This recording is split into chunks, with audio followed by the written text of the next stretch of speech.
Hola, muy buenas tardes a todos y bienvenidos a un nuevo programa del canal de Vicente Fuentes y de la web ufopolis.com.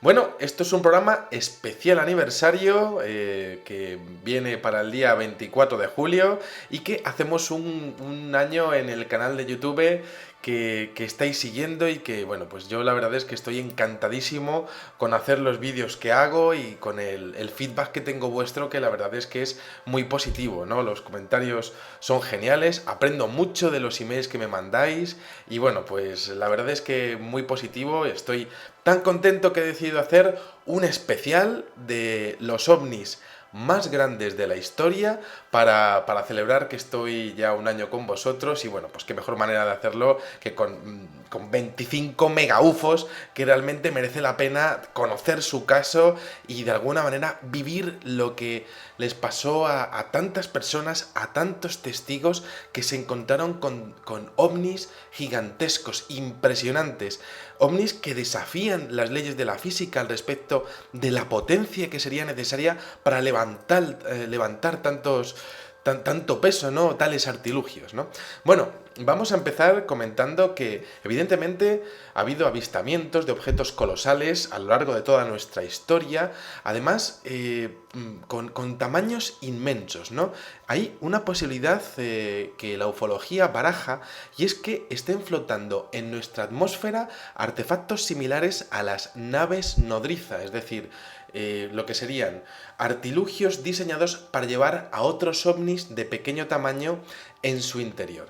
Y es que el inclasificable fenómeno de los no identificados, bueno, pues protagoniza encuentros, por ejemplo, del tercer tipo, también protagoniza problemas técnicos en donde parece que los objetos se van a caer encima de testigos y sobre todo estamos hablando de maquinaria con una tecnología imposible, habida cuenta de la potencia que sería necesaria para sostener en vuelo lo que sería pues una estructura tan pesada y de, bueno, pues realmente de unas dimensiones tan colosales, ¿no? Bueno, hasta el momento se han reportado objetos que parecen materializarse de la nada, también realmente realizando representaciones que parecen diseñadas al milímetro para cambiar la percepción de los testigos, como eligiendo a una persona determinada del mundo para que viva eso, para cambiar lo que es su concepción de la vida, o quizá porque no les queda más remedio que hacerlo así, que aparecer a esa altura determinada, quizá por cuestiones de presión, de temperatura, de humedad, para favorecer sus intercambios de energía con el medio ambiente o con el propio rendimiento del reactor que tengan, pero también eligiendo a algunos testigos para que protagonicen sucesos inolvidables en toda su vida. De hecho, muchos de estos objetos colosales que vamos a ver en este videoprograma de 25 ovnis ufazos colosales, bueno, pues parece que llegan a casi aterrizar en la superficie de nuestro planeta. Puede decirse realmente que si a nosotros se nos avería el coche, por ejemplo, el Fiat que tengo yo ahí aparcado ahí abajo, que la verdad es que me da muchísimos problemas con los faros continuamente y en fin, y el sistema eléctrico, que no sé cuántas veces habré cambiado la batería, bueno, pues si a nosotros nos pasa esto, podría decirse que quizá en el cosmos hay otros artefactos de otras civilizaciones que a lo mejor también tienen problemas técnicos y la única manera que tienen de arreglarlos es bajando prácticamente a la biosfera de nuestro planeta. Vamos a empezar con el primer caso, muy reciente, 23 de abril del año 2007, y aquí tenemos al capitán Ray Bowler de la aerolínea Aurigny Air Services, que, bueno, está en un trayecto desde Alderney hasta Southampton. Tiene que cruzar el Canal de la Mancha. Esto es la costa suroeste de Inglaterra. Bueno, esto es un vuelo sencillo, corto, de 130 kilómetros y apenas 45 minutos de duración. Y resulta que el señor Ray Bowler expone que de pronto observa algo, hay como un flash de color amarillo y bueno, pues le viene por la parte izquierda de su cabina de pilotaje. Y lo que se encuentra es algo totalmente increíble, porque observa un objeto con un fuselaje extremadamente alargado, de color amarillo y además con unas dimensiones rarísimas, porque la longitud y la altura del mismo tenía unas proporciones de 15:1, es decir, era larguísimo, pero era muy poco alto, podemos decir. Bueno, esto aparece para sorpresa de toda la tripulación y entonces acto seguido Ray Bowler y también el copiloto, bueno, se lanzan directamente a por los prismáticos para ver aquello, empiezan a enfocarlo y se dan cuenta de que no es solo un objeto, sino que hay van dos objetos en formación, está alrededor de unos 65 kilómetros de su posición y tiene que ser inmenso, tiene que medir prácticamente 1700 metros de largo cada uno de ellos. Bueno, lo más increíble es que este señor, Ray Bowler, expuso en una rueda de prensa celebrada en el Club Nacional de Prensa de Washington que su encuentro duró ni más ni menos que 15 minutos. Es que imaginaros lo que sería estar 15 minutos observando dos ovnis que son más grandes que el edificio Burj Khalifa de Dubái, ¿no? Que es prácticamente el doble de grande que ese edificio, ¿no? Y bueno, su posición estaba, como decíamos, a unos 65 kilómetros y lo cierto es que este caso, que como decíamos es del año 2007, es realmente muy reciente, bueno, pues resulta que no lo vieron ellos nada más, sino que cuando bajaron a una altura de 600 metros, cuando ya estaban ya para aterrizar en el aeropuerto, bueno, pues resulta que en los radares de la sala de control del aeropuerto de Jersey aparecieron dos ecos no identificados de 1700 metros cada uno de ellos. Esos ecos estuvieron ni más ni menos que 55 minutos de reloj desafiando lo que serían las leyes de la física y por supuesto violando el espacio aéreo de Inglaterra. Un caso realmente colosal con dos de los ovnis más grandes vistos nunca y que desde luego pues a mí me parece algo realmente extraordinario y es un comienzo del programa fulgurante, ¿no?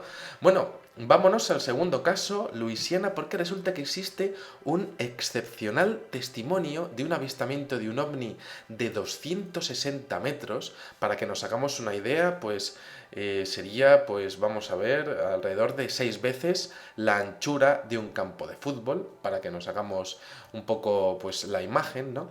Y esto lo realiza este avistamiento un ex ingeniero de la NASA que afirma en una comunicación al portal UFO Casebook que a las 6:15 de la mañana del 29 de septiembre de 2010, es decir, hace nada, resulta que observó dos objetos, otra vez dos objetos, no identificados, del tamaño, como decíamos, de dos estadios de fútbol cada uno, flotando sobre Luisiana a una velocidad estimada de 1046 kilómetros por hora. Tenían una espectacular forma de media luna que desde luego no tiene muchos referentes en la historia de la ufología. Bueno, al parecer el testigo observó aquello en total silencio desde su casa, desde su porche. Es que imaginaros lo que sería la escena, ¿no? Encontrarse dos medias lunas preciosas y perfectas, reflejando delicadamente los primeros rayos solares de la mañana a una altura además que él calculó pues la que sería la de un vuelo 767, un avión comercial, y bueno, eso sí, realizando un espectacular arco de 15 grados por encima de su vertical. O sea, es uno de los avistamientos más bonitos de la historia, más espectaculares y con dos objetos que desde luego pues tienen como decíamos, pocos referentes en la historia de la ufología. Vamos a por el siguiente caso, ocurrido en 1996 en la pequeña provincia de Salta, en Argentina.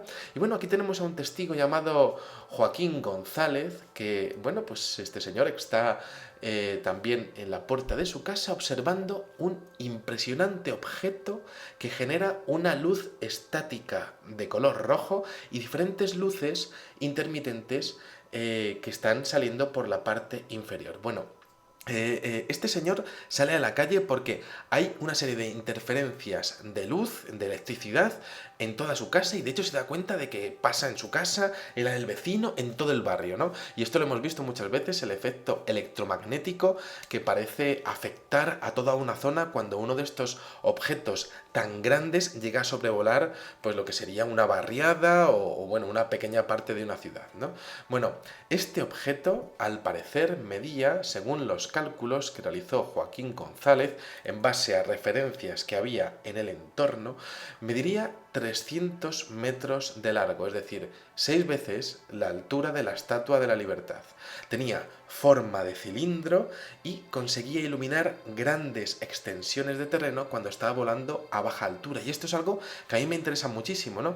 Algo estaría buscando, algo estaría haciendo, siempre hay una motivación en el fenómeno, siempre ocurre cada avistamiento por una razón determinada, no hay una cosa de que se presentan porque sí, no, algo estaba haciendo y de hecho si estaba iluminando una zona, es posible que estuviese buscando algo, escaneando algo, pero ¿por qué en Salta? ¿Y por qué solamente lo vio Joaquín González?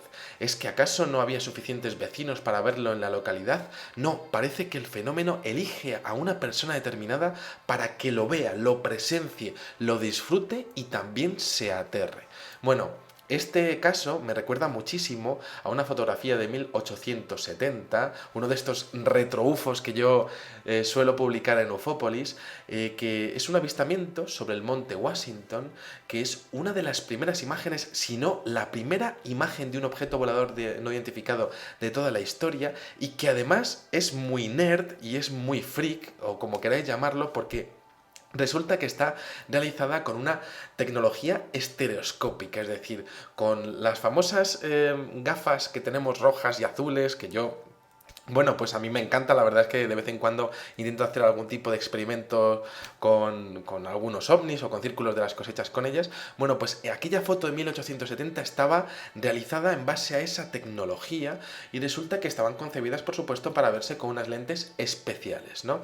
Este caso aparece pues una estructura en una serie con unas nubes, ¿no? Con una forma de cilindro y bueno, pues es muy curioso porque es un objeto que debe de medir también alrededor de los 100 metros.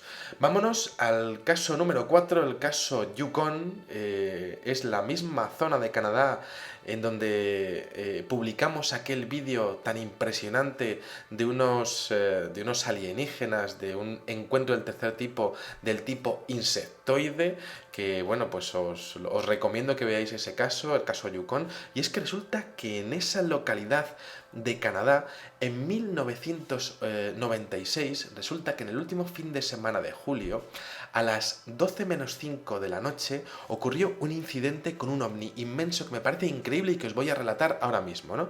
Allí tenemos a esas dos mujeres hablando de sus cosas en el coche, tan tranquilas, conduciendo sin altercados, cuando de repente observan lo que parece ser un objeto volador no identificado, también con forma cilíndrica, suspendido en el cielo.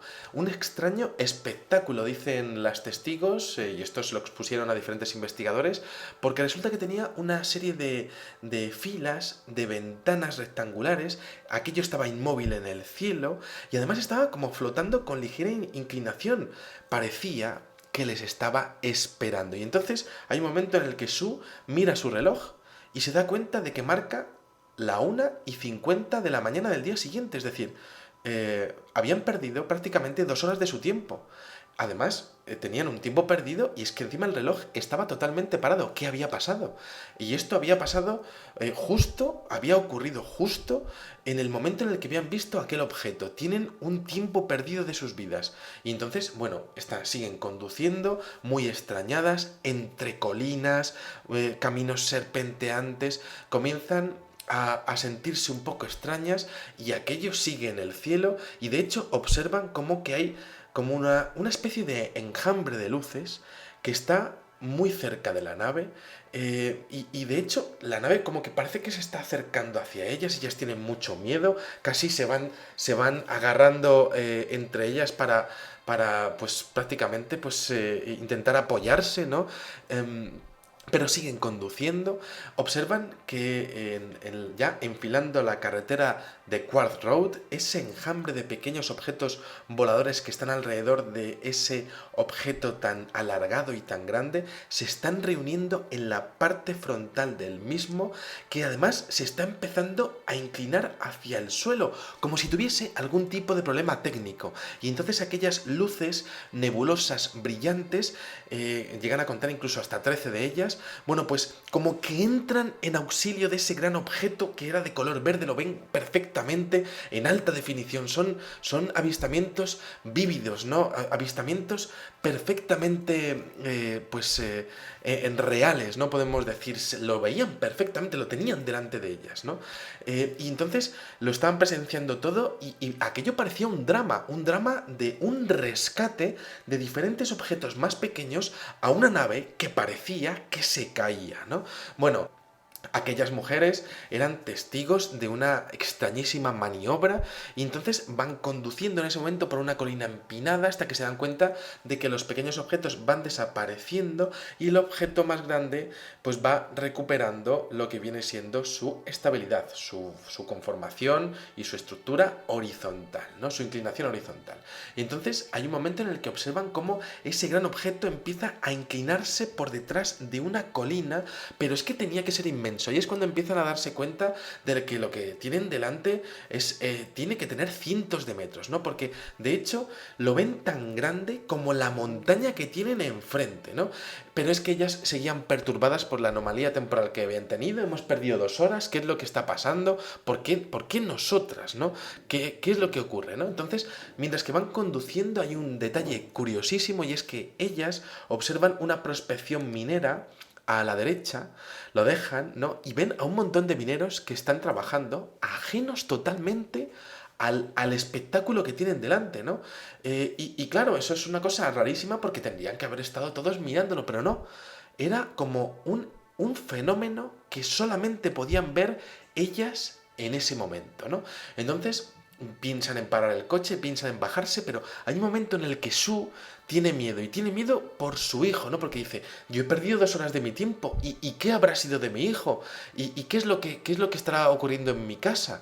Bueno, estaban ya a 12 kilómetros de la posición de la casa, ¿no? Y dijeron, bueno, vamos para allá, ¿no?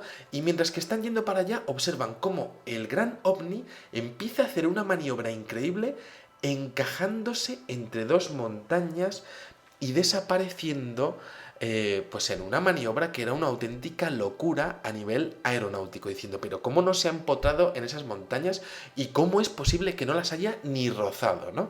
Bueno, estas mujeres aceleran el coche, llegan hasta su casa y resulta que llegan tocando el claxon, histéricas perdidas, porque se dan cuenta de que son las 3:30 de la mañana y es que han perdido otras 3 horas en un viaje de apenas 12 kilómetros. Y entonces llegan totalmente, pues histéricas perdidas, el hijo les está esperando en el porche, ¿no? Y bueno, pues faltaban esas horas de su vida y ellas piensan, y esto lo expusieron en diferentes declaraciones a diferentes investigadores, que desde luego ellas habían protagonizado un incidente en una campana de realidad, en donde el espacio y el tiempo no funcionaba igual que en el resto de la Tierra, como un entorno controlado, como si aquella maniobra que realizaron aquellos pequeños ovnis en auxilio de aquello tan grande que se caía y que finalmente se oculta en la montaña, pues hubiese perturbado lo que es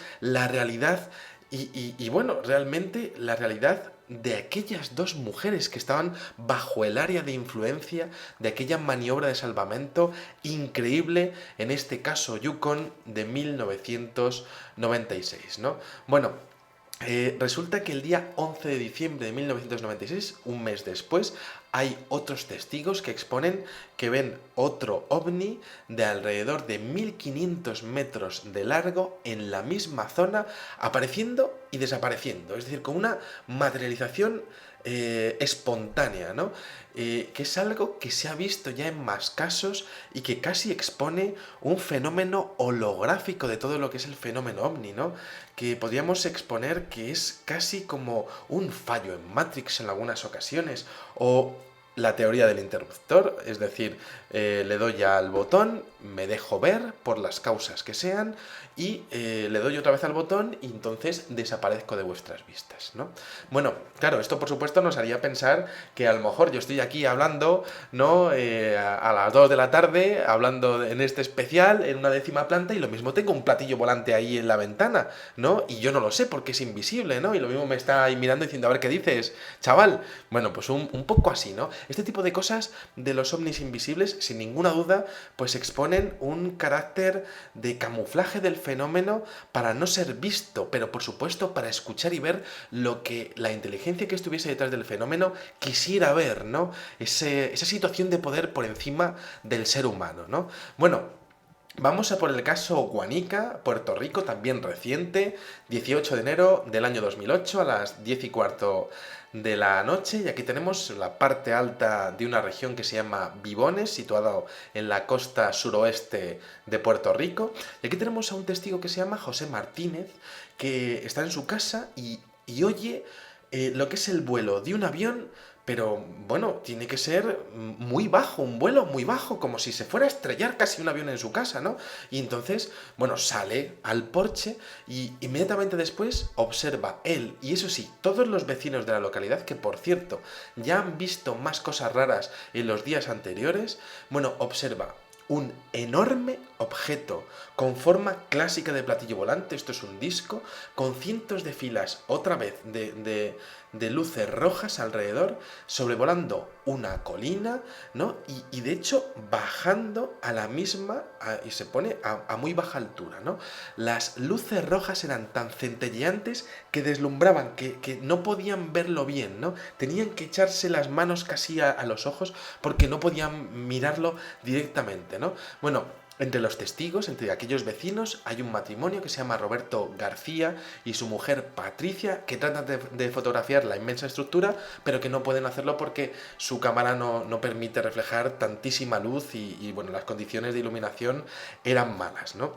Bueno, el ovni, que debía medir alrededor de 400 metros de diámetro, pues llega un momento en el que despega durante unos segundos y se va hacia la localidad de Lajas a gran velocidad, eso sí, en total silencio, y tendría que haber cortado el aire, ¿no? Tendría que haber algún tipo de sonido, de ruptura del sonido, de la barrera del sonido, o incluso, bueno, lo que viene siendo la propia turbulencia, ¿no? Pues no se oía absolutamente nada, como si esa tecnología estuviese utilizando algún tipo de energía antigravitatoria, ¿no? Bueno, como decimos, no era la primera vez que en Vibones veían un ovni de esas características, una vez más materializándose, bajando, desplazándose y desapareciendo a la vista de todo el público, ¿no? Son casos que podemos decir que como decíamos, pues realmente parecen diseñados, ¿no? Y además parecen obedecer a una necesidad. Bajo, me dejo ver, ¿no? Y a partir de ese momento realizo mis actividades que tenga que hacer y luego desaparezco. Bueno, vamos a otro caso bastante reciente, 14 de mayo del año 2007, uno de mis casos preferidos. Vamos a la ciudad alemana de Kelsterbach, estamos a la 1:10 de la mañana y bueno, pues aquí tenemos a dos testigos que están en los terrenos de uno de ellos, ¿no? Y bueno, en un principio observan lo que parece ser de repente como una gran nube que baja del cielo. Empiezan a observar cómo es una estructura vaporosa y se queda prácticamente en la superficie a unas decenas de metros de ellos y observan como que hay diferentes luces de pequeño tamaño que empiezan a asomar por la parte inferior de esa nube y esto se da cuenta de que es como una base que está proyectando una luz finalmente como de color plateada, ¿no? Muy brillante, fascinante de ver, una experiencia increíble, y al poco rato resulta que los testigos se maravillan al observar cómo el objeto poco a poco va tomando una composición, una textura metálica. Y empiezan además a haber detalles. 239 metros de largo por 25 metros de ancho, una auténtica mole que tienen delante, también unos 25 metros de alto, es decir, tiene que ser pues como una casa, vamos a ver, pues como si fuese una casa de 9 plantas, un auténtico prodigio de la ingeniería que se les ha plantado delante y que tienen y que casi no pueden abarcar con su vista, y de hecho ven que tiene como un fulgor anaranjado en la parte frontal, una especie de cúpula en la parte final y luces que se encienden y se apagan en la parte de abajo. Todo plateado, fascinante, muy, muy, muy polido, ¿no? Y bueno, pues resulta que, bueno, a los pocos segundos de aquel impresionante evento, ambos presencian como aquel objeto que mide como 3 aviones Airbus A380, uno detrás de otro, ¿no? Pues vuelve a envolverse en la nube de vapor y desaparece otra vez yéndose hacia el cielo, pues en una secuencia muy similar a la del famoso OVNI de Viborg de Dinamarca de 1976, ¿no? Bueno, como habréis visto en las fotografías, es un OVNI bastante curioso, casi pues muy aerodinámico, ¿no? Con una cúpula en la parte central, ¿no? Y como con una serie de partes abombadas en la parte inferior, ¿no? En lo que sería el fuselaje inferior, ¿no? Y bueno, como decíamos, 239 metros de una auténtica maravilla volante no identificada con capacidad para camuflarse en una estructura vaporosa. Creo que es uno de los casos más curiosos y bueno, vamos a por el siguiente, que el siguiente es de AUPA, porque cogemos nuestra máquina del tiempo y nos vamos al 5 de septiembre de 1981, nos vamos a Nueva York, al concurrido barrio de Queens, y aquí tenemos a las 10 de la noche una agrupación. Hay 10 personas en la calle mirando al cielo entre la avenida 104 con la 44, en el cruce de la 104 con la 44, ¿no? Y entonces los testigos observan cómo hay como una especie de objeto volador no identificado con forma de campana de color verde que está como moviéndose alrededor de unos edificios que hay muy cerca de su posición, ¿no? Y de hecho tiene como un haz de luz también de color verdoso que tiene además como una forma triangular ese haz de luz y que está impactando con la ventana de un edificio. Aquellos testigos están realmente impresionados, ¿no? Pero es que lo increíble de la historia viene ahora, porque es que tras esa ventana tenemos a dos adolescentes observando el incidente desde un pequeño cuarto, son dos chavalillas de 13 años, eh, realmente impresionadas ante aquella luz verde que está invadiendo e inundando su cuarto, ¿no? Y entonces hay un momento en el que una de las niñas se da cuenta de que esa luz le está haciendo daño a ella, a la otra no, le está haciendo daño, ¿no? Y de hecho, aquello que es tan extraordinario y tan desafiante, le está atrayendo hacia lo que es la ventana, ¿no? Y entonces, claro, la niña le coge a la otra adolescente, que es su prima, le dice, agárrame, que me cogen, que me cogen. Eso es lo que le empieza a decir, ¿no?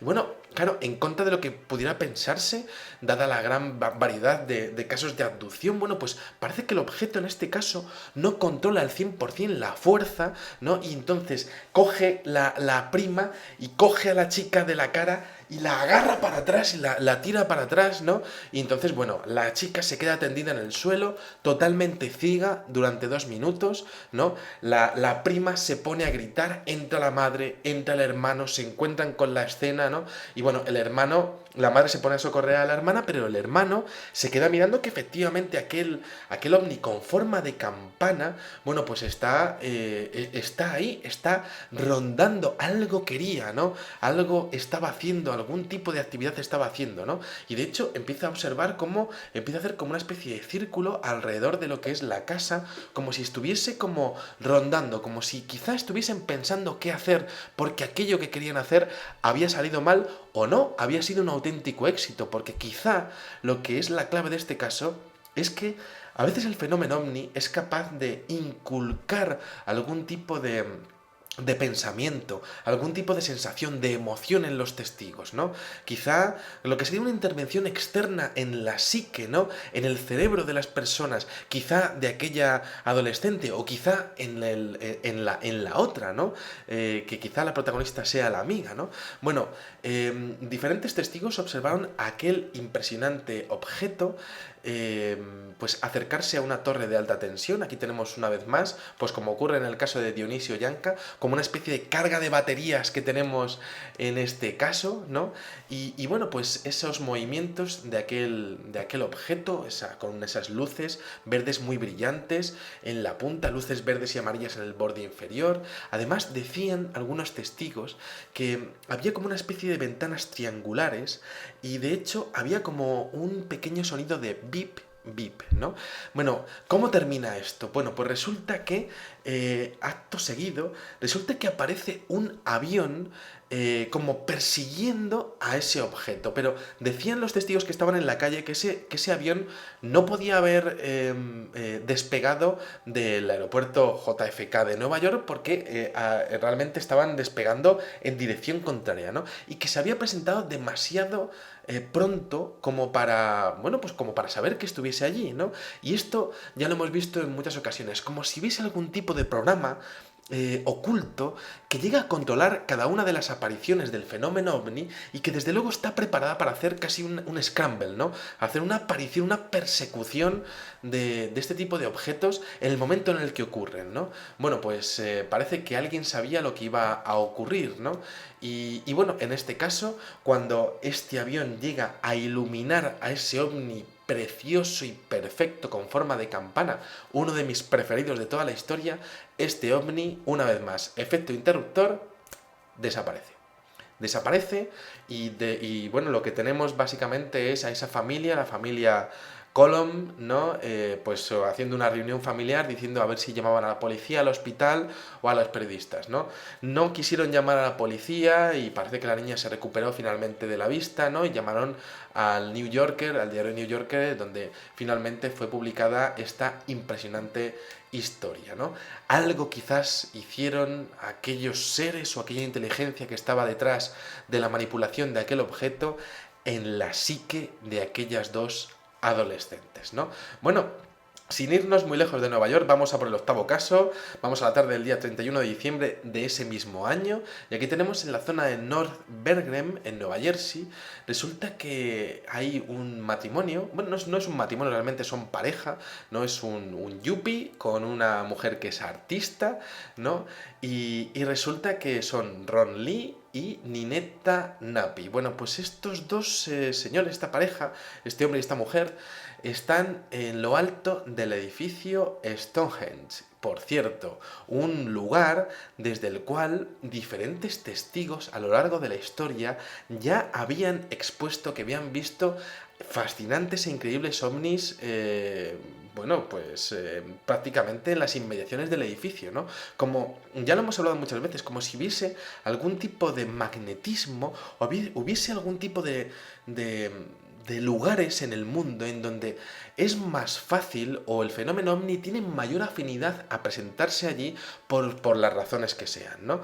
Bueno, pues aparece una visión delante de ellos, otra materialización de un ovni de 60 metros de diámetro por 20 metros de alto sobre el río Hudson.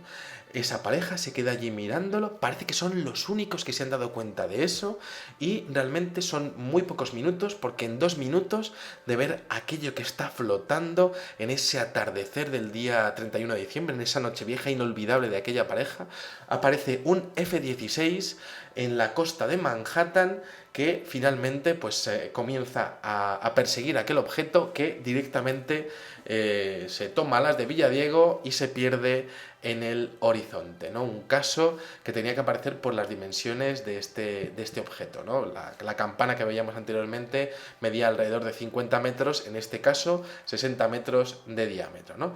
Bueno, vamos a por el caso de Illinois, que también es uno de mis preferidos.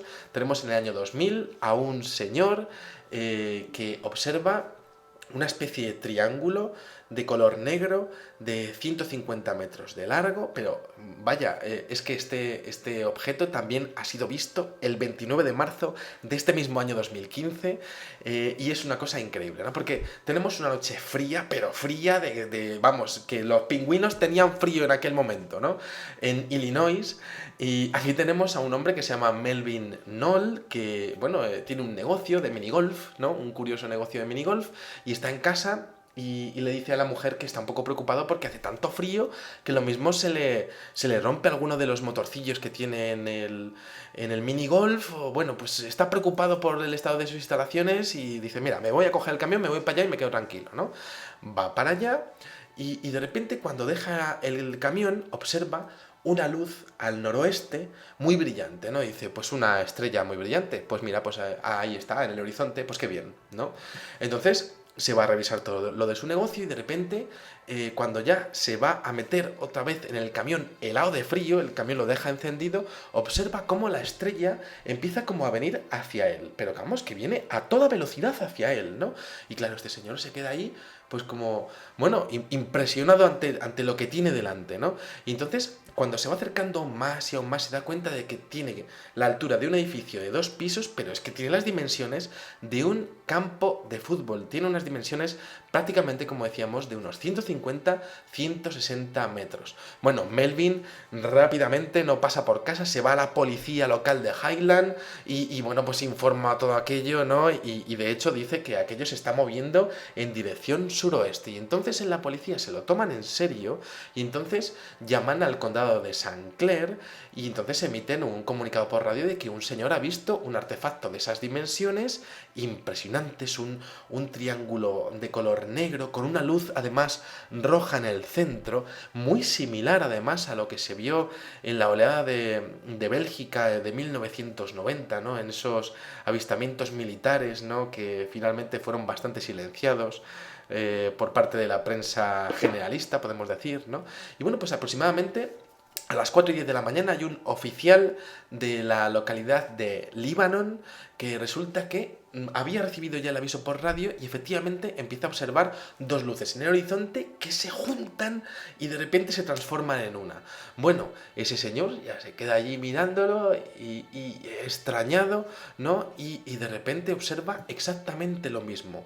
Parece que aquello empieza a acercarse a su posición y este señor como que dice, vamos a agarrarnos los machos, que esto viene a darse conmigo, que va a estrellarse conmigo prácticamente, ¿no?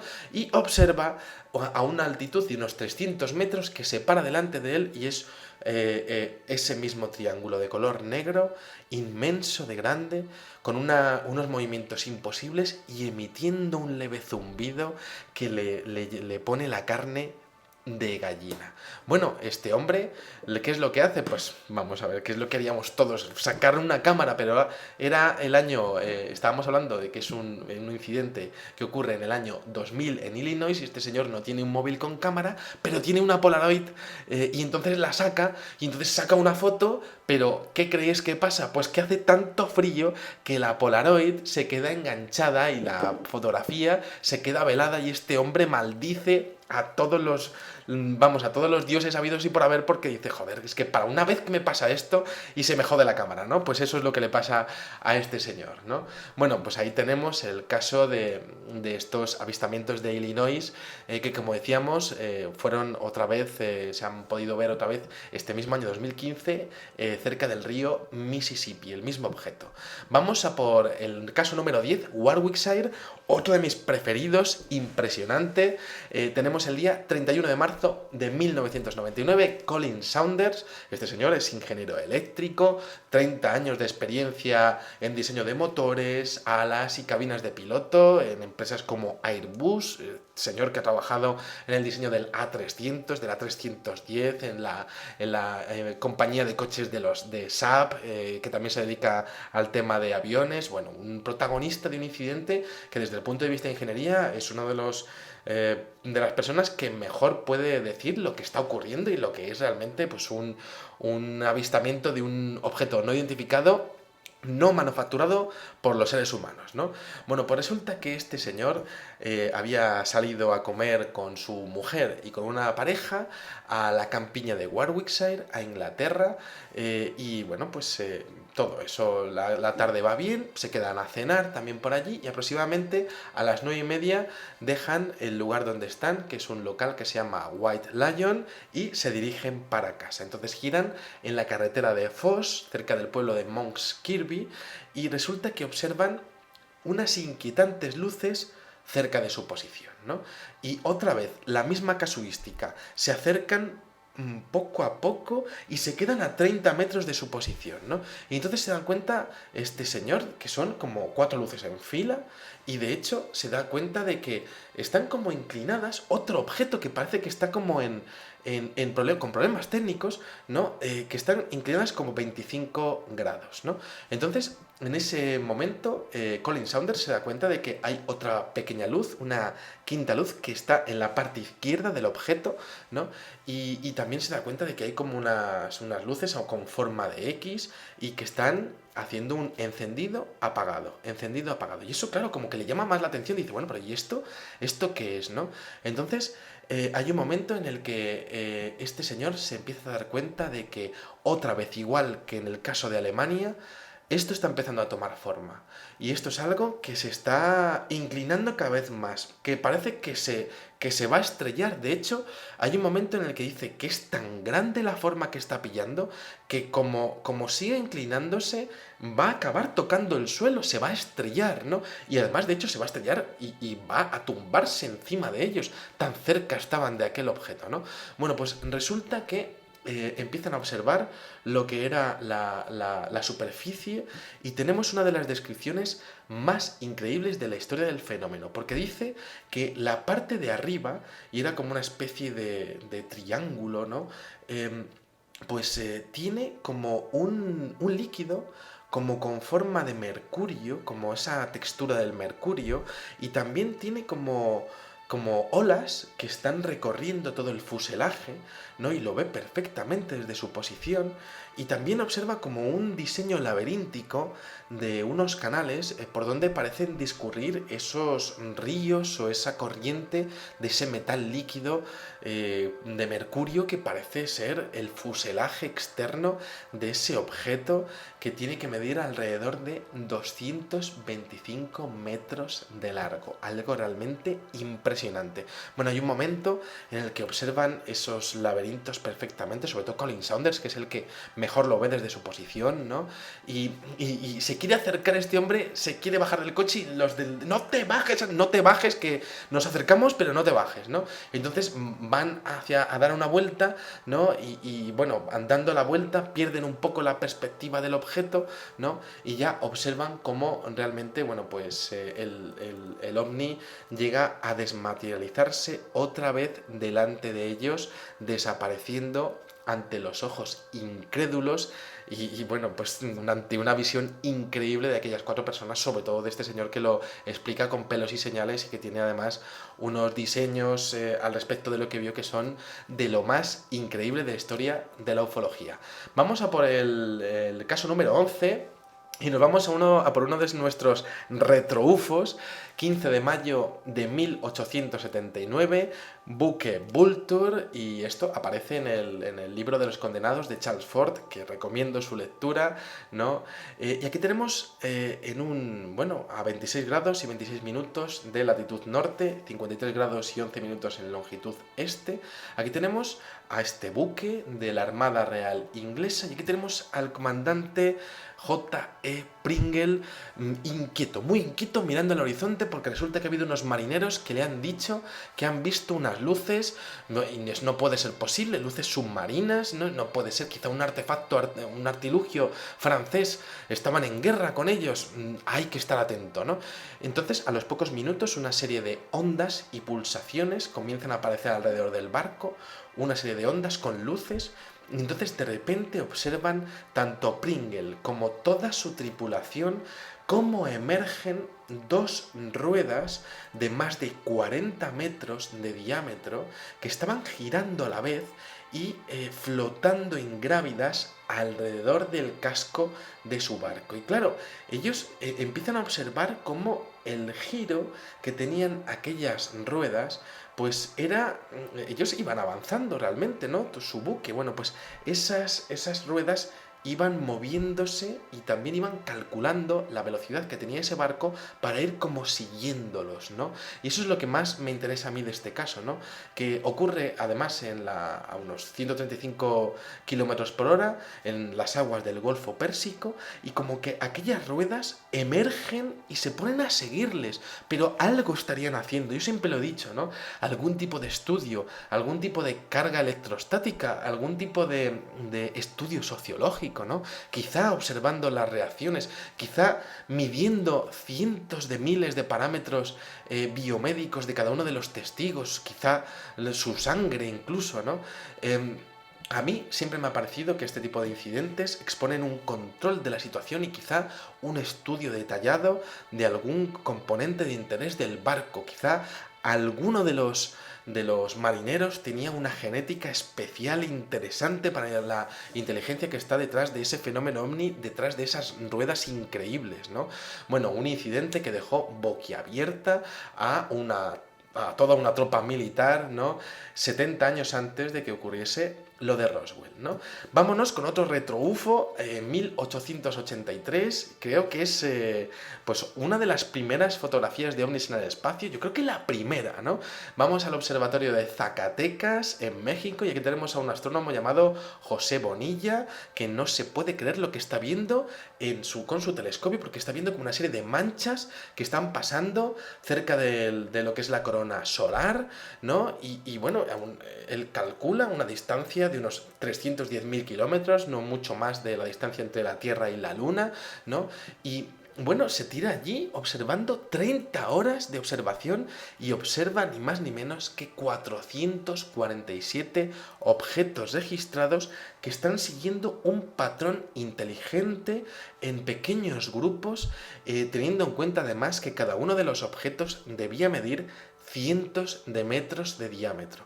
Bueno, es quizá el avistamiento, la flotilla OVNI, creo que la más grande de la historia, ¿no? Porque tanto por sus dimensiones de cada uno de los objetos, como por el número que tenían, ¿no? Porque resulta que entre el 12 y el 13 de agosto pasan 331 objetos y luego hay otras dos tandas de otros 283 y 48 cuerpos respectivamente, ¿no? Bueno, este astrónomo llegó a utilizar una lente de 16 centímetros con una cámara fotográfica con una exposición de 1 a 100 segundos, ¿no? Y resulta que, bueno, pues por supuesto esto es muy parecido al fenómeno de las flotillas que observamos en países como Estados Unidos, México, Perú, y que hemos visto en tantas ocasiones en Ufópolis, ¿no?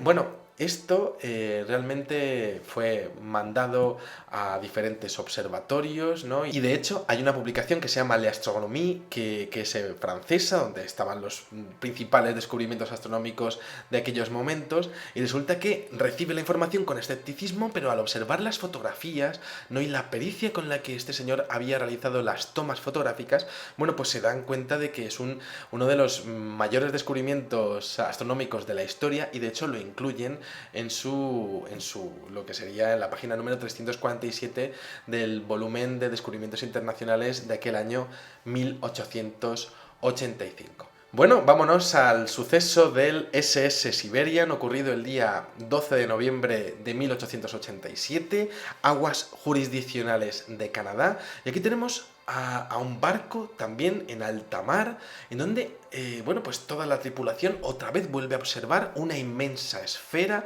que flota a 16 metros sobre las olas, que está, bueno, pues está maniobrando en contra de la dirección del viento y que está realizando vuelos rasantes por encima del barco, ¿no? Y claro, ellos casi que se tienen que echar al suelo ante lo que está ocurriendo, ¿no? Una esfera que medía 200 metros, para que nos hagamos una idea, pues como poner dos veces el Big Ben uno encima del otro, ¿no? Y bueno, redondo, de color anaranjado, con un comportamiento autónomo y con un incidente que no dura más de 5 minutos y que, bueno, que queda como referencia en todo este tema de los ovnis inmensos. Vamos a otro retro UFO, porque esto, como vemos, hay casos muy actuales, pero es que el fenómeno nos acompaña desde hace muchos años, ¿no? No es una cosa que podamos decir aplicable o achacable al estallido de la ciencia ficción o de las televisiones o de la era de internet, no, cuando no existía absolutamente nada también pasaban estas cosas,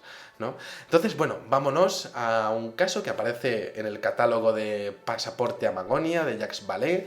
Tenemos la localidad de Leroy, en el estado de Kansas, Estados Unidos, 10:30 de la noche del 19 de abril de 1897, y aquí tenemos a un señor que se llama Alexander Hamilton, que está durmiendo allí en su cama, y entonces le despierta algo que son sus caballos, que están inquietos, y bueno, este señor dice, bueno, vamos a ver, esto es que alguien ha entrado en el establo y pobre de él si le cojo, ¿no? Está este hombre ya acostumbrado a bregar con los traficantes de whisky de la zona y con aquel que quisiera poner un pie en sus terrenos, ¿no? Entonces lo que hace es coge a su hijo, le despierta, se coge el fusil y se va para ver quién está osando meterse dentro de lo que es su propiedad. Y efectivamente, allí, en el camino hacia el establo, hay ve unas luces en sus terrenos. Y dice, pero bueno, ¿y esto qué es? Las luces son 100 metros de un objeto con forma de cilindro, muy similar, por cierto, al avistado en Alemania del Este en 1967, con una cabina transparente, con diferentes franjas estrechas de color rojo que recorren todo el fuselaje externo, y bueno, por supuesto, falta de elementos aerodinámicos, timones de cola, motores, ¿no? Y bueno, pues lo interesante es que observa en su interior 6 figuras de aspecto repugnante, tal y como lo dice él, que le daba un asco que no podía ni verlos, ¿no? Que hablaban además en un lenguaje desconocido para los testigos y que de hecho están como manipulando un cable en donde están cogiendo a una de las becerras que tenía en un corral cercano, y a la pobre becerra la están bueno, pues la tienen cogida y la están metiendo para lo que es el interior del objeto, ¿no? Un objeto, como decíamos, con la anchura del estadio, pues el Nou Camp, por ejemplo, del Barcelona, ¿no? Bueno, ese toque absurdo del fenómeno OVNI, ¿no? Por supuesto, de un objeto que es capaz de llegar hasta la Tierra con esa tecnología y que coge una becerra con un cable, ¿no? Bueno, realmente increíble, ¿no? Vamos a por el caso número 15, que por cierto, este caso último a mí me recuerda muchísimo a los avistamientos que ha habido en Fukushima, por ejemplo, ¿no? Al visto en Salta, en Argentina, y también al de Fukushima tras el tsunami de 2010, ¿no? Es la misma estructura con forma cilíndrica que pudo verse flotando por encima de la central nuclear en los momentos en los que había escapes radiactivos, ¿no? Esto fue captado por varias cámaras de televisión que se... ¡Ay! Que se me cae el lápiz. Voy a seguir. Que se encontraban fijas observando las instalaciones, ¿no? Bueno, vamos a Lynn Grove, también 4 días antes de este caso de Alexander Hamilton, y aquí tenemos a 5 hombres que observan a menos de 700 metros de ellos. Pues es un objeto con 4 apéndices gigantescos, 100 metros de largo, y 2 humanoides de cabellos largos que que se ven perfectamente a través de una cabina. Pero es que lo curioso de este caso es que de manera surrealista aquellos 2 humanoides como que estaban intentando como ocultarse de ellos, ¿no? Es decir, estaban realizando una aproximación a la biosfera terrestre, a la superficie, y, y estaban tratando de ocultar sus rostros, o como ocultar sus figuras, ¿no? Es ese aspecto bizarro que tiene el fenómeno OVNI que a mí la verdad es que me vuelve loco por lo incomprensible y fascinante que es a la vez, ¿no? Bueno, vamos a por uno de los más grandes de este programa, Cincinnati, Ohio, 19 de agosto de 1949, nos vamos a una pequeña localidad de 36.000 habitantes y estamos en Norwood, y aquí tenemos al reverendo Gregory Miller, en pleno carnaval y en tiempos de posguerra, pues había que animar un poco a la gente que estaba bastante hecha polvo, ¿no? Y entonces no se le ocurre otra cosa que hablar con el ejército y alquilarle un proyector, pues bueno, pues para hacer un poco el ganso y que la gente lo vea y, en fin, lo disfrute, ¿no?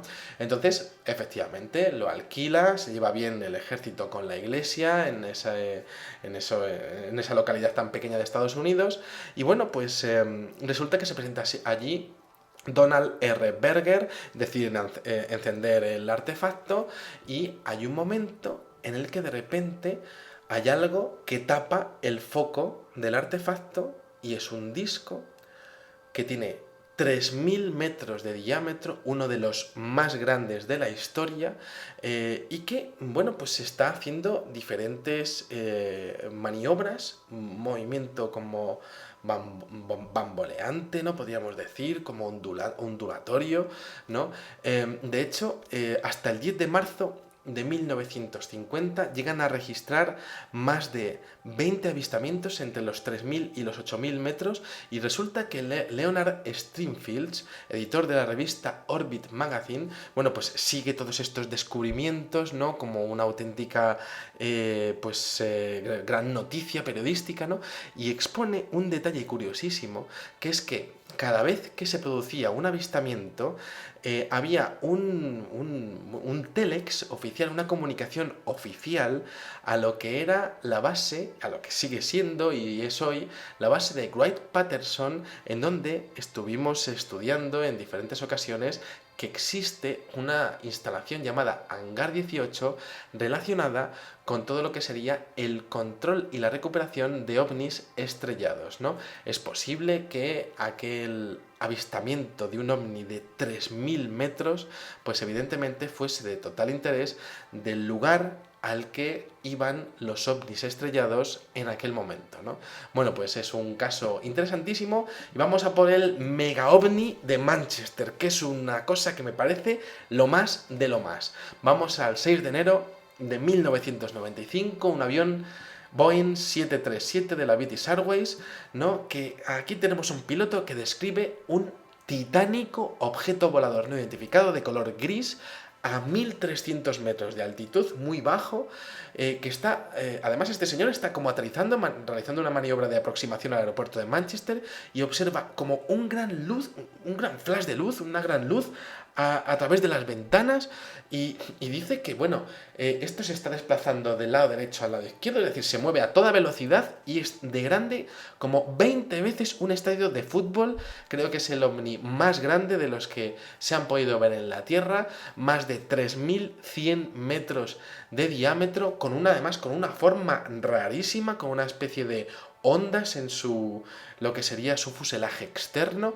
Y bueno, lo curioso es que el Ministerio de Defensa británico, el día 5 de agosto de 2010, desclasificó una serie de documentos en donde no solamente este piloto lo había visto, sino que es que hay otro testigo en tierra que también fue capaz de ver este titánico objeto. Pero claro, la gran pregunta es, ¿pero cómo no lo vio todo Manchester? Bueno, pues parece que son, como decíamos, avistamientos que eligen el momento, ¿no? Y eligen también a los testigos, ¿no? Como si hubiese realmente una elección en base a unos parámetros desconocidos, pero resulta que ocurre así, ¿no? Bueno, vamos a por el caso Joanna C., publicado por la Mutual UFO Network del año 1966, un ovni que me parece pues entrañable porque son dos niñas, es un caso muy sencillo, son dos niñas que están en Carson City, en las afueras, y están jugando en una casa de campo y al entrar en un bosque, en un pequeño claro de un bosque, observan un objeto de unos 40 metros de diámetro con forma de balón de rugby aterrizado y resulta que no le dicen nada a nadie, ¿no? Observan además un movimiento como en zigzag a la hora de despegar, porque lo ven aterrizado y luego ven que despega, ¿no? Pero despega como haciendo como diferentes paradas y ya para arriba, ¿no? Bueno, pues resulta que las niñas, una de ellas crece y entonces le recuerda a la amiga lo que les pasó de pequeñas y hacen entre las dos un cuadro de lo que les había pasado, que se queda durante 40 años en una habitación hasta que una de ellas pues resulta que decide mandar una fotografía del mismo a la Mutual UFO Network, ¿no? Que es unas personas que se dedican a recopilar casos de ovnis en Estados Unidos, ¿no? El caso de Joanna C., un ovni de 40 metros bien grande, ¿no? Pero bueno, un caso realmente entrañable, que es uno de mis preferidos porque me encanta la pintura, ¿no? Me parece hecha con mucha delicadeza y bueno, pues yo la aprecio así, ¿no? Bueno, vamos al mítico encuentro del día 27 de marzo de 1970, el caso número 19, a las 12 de la mañana, en el pantano de Gabriel y Galán, en Cáceres. Aquí tenemos a un hombre llamado Santos Nicolás, que acude a una escuela de mayores en la aldea de Aigal, y resulta que observa durante 15 minutos un excepcional objeto volador no identificado de un tamaño similar a una plaza de toros. Para que nos hagamos una idea, tendría que medir prácticamente unos 50 o unos 60 metros de diámetro. Esto aparece así reflejado en el catálogo Stendek, y además estaba como expulsando unos gigantescos haces de luz de color verde y amarillos, ¿no? Yo creo que es una visión que tiene este señor, que también podemos confiar o no, y esto, por supuesto, pues cada uno de vosotros tiene que tener su propia opinión, y bueno, pues yo solamente expongo los casos a nivel periodístico, ¿no? Pero bueno, me parece muy curiosa su visión, y es que parece que los ovnis de tamaño de estadios de fútbol, joder, pues es que aparecen más frecuentemente de lo que podríamos llegar a imaginar en un primer momento, ¿no? Bueno, vamos a por el caso número 20, la preciosidad de Tulsa, ¿no? Y es que la revista Life publica en su edición nacional una imagen de un ovni retratado el día 2 de agosto del año 65 en Tulsa, Oklahoma, y que pasa por ser una de las mejores pruebas de la historia del fenómeno ovni. Aquí tenemos a un ingeniero llamado A.L. Smith, que está especializado en turbinas de motores de aviones a reacción, que trabaja en la compañía American Airlines, y quien, acompañado de su hijo de 14 años y de 3 testigos más, observan a un objeto volador no identificado que está fuera de su casa, a unos 600 metros de altura, pero es que está casi posando para ellos, ¿no? Y es un objeto cuyo diámetro se estima en alrededor de 50 metros. Es que, para que os hagáis una idea, lo que son 50 metros de largo, ¿no? O sea, si alguna vez cogéis un metro y cogéis y ponéis un metro, ¿no? Multiplicarlo por 50 y ese es el tamaño colosal de ese objeto, ¿no? Bueno, pues la imagen queda inmortalizada con una definición exquisita en un film del tipo ASA-64, y bueno, pues lo tengo aquí, pues realmente quizá no sea de los más grandes si lo comparamos con el monstruo de Manchester del año 1995, pero es que se ve tan bien. Y es que, claro, a veces es tan difícil ver fotografías de ovnis que sean buenos, que realmente pues yo lo aprecio mucho, ¿no? Y creo que si os puedo hacer llegar un 5% de la impresión y la pasión que tengo yo por estas cosas, pues yo creo que ya es algo disfrutable, ¿no? Vamos al caso de Urca, Brasil, caso número 21, abril de 1970, Bahía de Urca, Río de Janeiro, y un señor que hace unas fotografías a la costa con una película Kodak Plus, con una velocidad de exposición de 12 segundos, ¿no? Y resulta que al revelar las fotografías se da cuenta de que han aparecido una serie de líneas en el horizonte que, que no pueden estar ahí, y que, bueno, teniendo en cuenta que el revelado ha sido perfecto, bueno, pues él no se queda tranquilo y lo lleva a la casa Kodak, los negativos, ¿no? Y resulta que en la casa Kodak le dicen que esos objetos son reales, han tenido que estar, pues tranquilamente flotando a 13 km por hora durante más de 2 minutos sobre lo que es la bahía de Urca en Río de Janeiro, y lo más alucinante es que tienen que haber medido 100 metros cada uno de los objetos.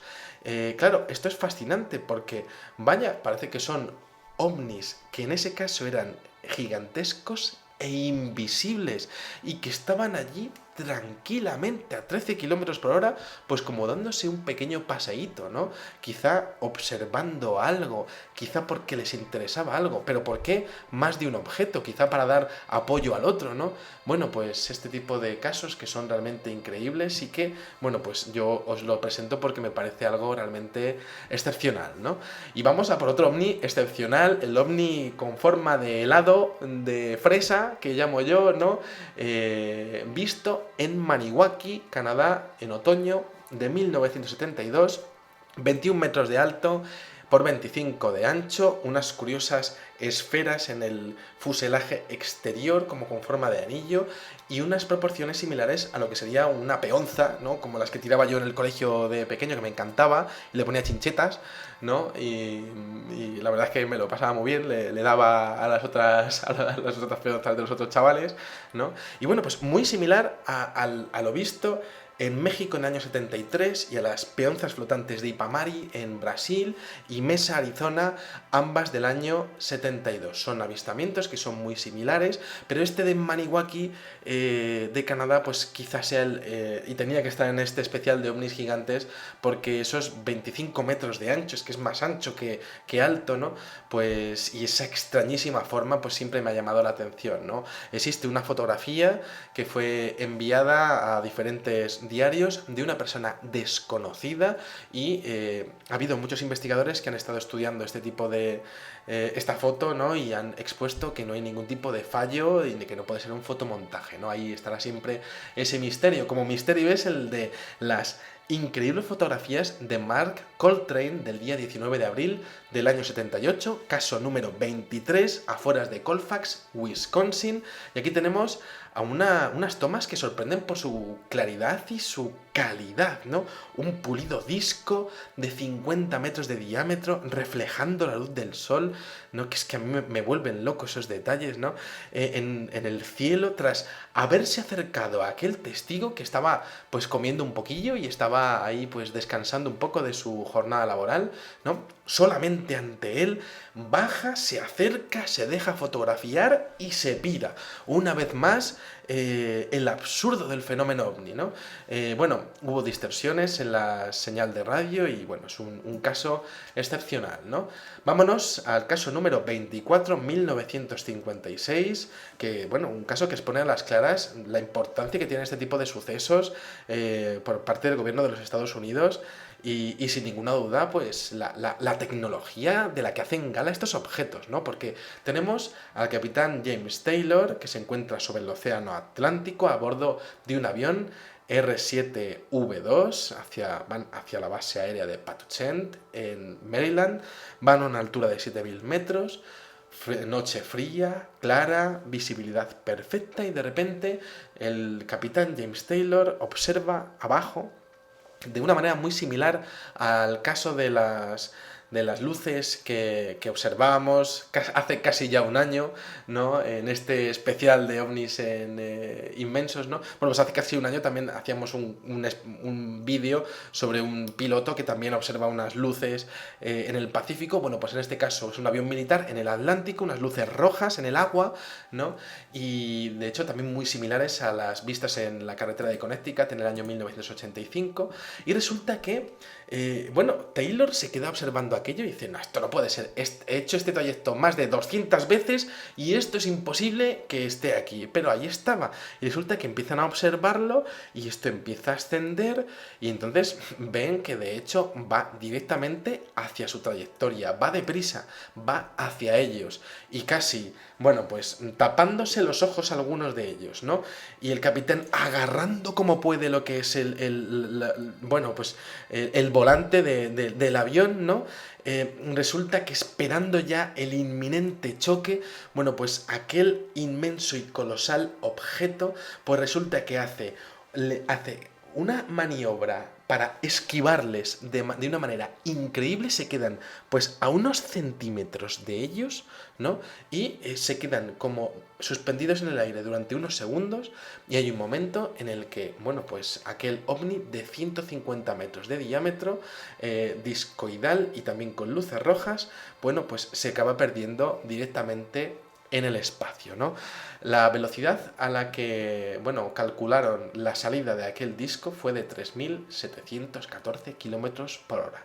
Un caso realmente increíble, y vamos a por el caso número 25, y antes de pasar a las valoraciones, vamos a ese caso de Redlands, que a mí me parece, desde luego, uno de los más interesantes, porque es como sin ningún tipo de vergüenza. Yo lo llamaría casi el Omni sin vergüenza, porque son 150 metros de diámetro, pues como la Catedral de Colonia, por ejemplo, en Alemania. Esto pasa en Redlands, California, 4 de febrero de 1970.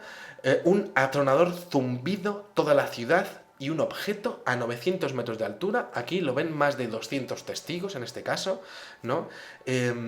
Y tan tranquilamente flotando allí, hay gente que hace unos diseños del Omni perfecta, porque es que es perfectamente visible aquello, bueno, pues con sus virtudes y con sus defectos, aquello fue pues como un auténtico acto de valentía por parte de al menos la inteligencia que se escondía detrás del fenómeno OVNI, ¿no? Que si bien ya hemos visto en casos como los de las luces de Fénix, que pronto lo veremos en un videoprograma, como en otros casos, bueno, pues algunas veces que como que parece que no tiene más remedio que presentarse allí, ¿no? Pero es que este como que parecía, vamos, que el piloto estaba comiéndose unas pipas mientras que estaba conduciendo, porque es que va muy bajo, muy despacito, emitiendo su zumbido, se pasea por toda la ciudad a una altura bajísima y tan tranquilamente acaba yéndose otra vez para arriba, ¿no?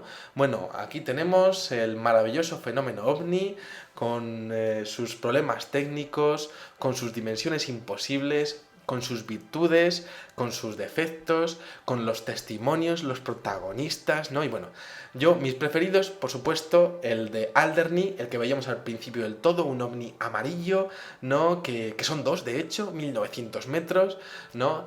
Esas medias lunas de Luisiana reflejando a las 6 de la mañana la luz del sol, preciosísimo que tuvo que ser, ¿no? El caso de Yukon, con esas mujeres, con ese missing time, metiéndose en esas montañas, esos pequeños objetos en esa operación de salvamento, ¿no? El caso de Kelstenbach, que casi parece un diseño de humanos del futuro, ¿no? Porque a mí me recuerda mucho algunos de estos casos, quizá tecnología pues similar a los aviones fantasma de los Estados Unidos, ¿no? Y es evidente que quizá un porcentaje de los casos puedan serlo, ¿no? Pero parecen casi tecnologías antigravitatorias casi diseñadas por el mismísimo Nikola Tesla o a años luz de lo que podemos hacer a día de hoy los seres humanos, ¿no? Luego el caso de Queens, de esa campana verde y la niña que me llevan para tal, ¿no? Y bueno, y la prima recogiéndola, ¿no? Y la entrada de la madre que se encuentra con su hija ahí, ¿no? Que desde luego, pues, no sé, vaya impresión, ¿no? De la familia, ¿no?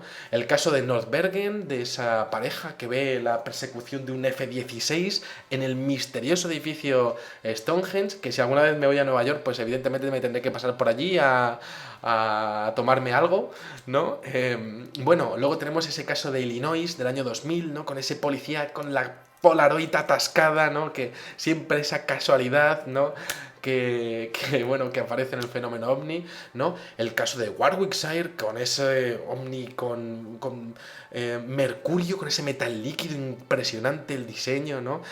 Luego lo que vio Bonilla en el Sol con esa flotilla impresionante, lo que hemos visto de los humanoides y ese objeto de Hamilton cogiendo a una pobre becerra, ¿no? Y a los otros del siguiente caso como ocultándose, totalmente absurdo y surrealista, ¿no? Bueno, el mega ovni de Manchester, no sé si es mi preferido, ahí va a estar, ¿no? 3100 metros de auténtico monstruo tecnológico, además rarísimo, como con 4 tambores de pues lo que sería de salida de combustible por detrás, ¿no? Y bueno, pues esos ovnis tan únicos, ¿no? Como los de Tulsa, Maniwaki, ¿no? Y Redlands, que desde luego forman parte de un fenómeno que lo quiera la gente o no, está ahí, les guste a los gobiernos o no, pues se dejan ver de vez en cuando en este teatro de lo imposible y de lo impensable bueno, pues que de vez en cuando llegan a disfrutar algunos de los ciudadanos de este planeta Tierra tan raro, tan bizarro, tan único y tan extraordinario a la vez, ¿no? Así que nada, aquí os dejo con este especial primer aniversario, un auténtico placer haber estado este año con vosotros. Os aseguro que me quedan muchas historias que contaros y además son todas la leche, ¿no? Yo disfruto mucho con lo que estoy haciendo y os agradezco de verdad todo vuestro seguimiento, cuando os suscribís al canal, los comentarios que tenéis, y la verdad es que estoy auténticamente encantado y qué mejor que celebrarlo con 25 bufazos como Dios manda. Así que nada, espero que hayáis disfrutado muchísimo de este videoprograma y os espero en el siguiente. Muchísimas gracias y como digo siempre, salud y suerte. Adiós.